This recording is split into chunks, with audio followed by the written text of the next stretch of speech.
ট্ৰিপৰ পৰা আহি অফিচৰ পৰা আহি এতিয়া খানা বনাই আছে দেই। Thank you. এনেকৈ মাজে মাজে বনালে এইফালে এনেকৈ মাজে মাজে বনাই দিলে মোৰ ৰেষ্ট দিলে ভাল লাগে আৰু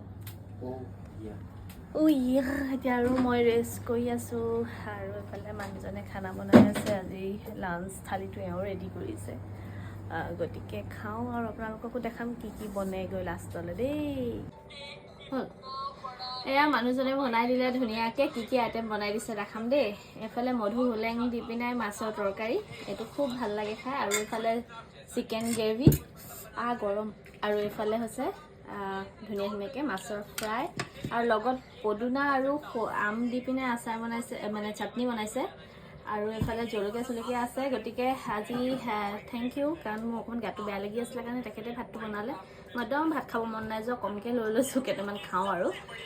আজি আইটেম লাঞ্চ থালিটো আপোনালোকৰ লগত শ্বেয়াৰ কৰিলোঁ। কেনেকুৱা লাগিছে কমেণ্ট এটা কৰিব। তেতিয়াহ'লে আজিলৈ আহিছোঁ, বাই বাই।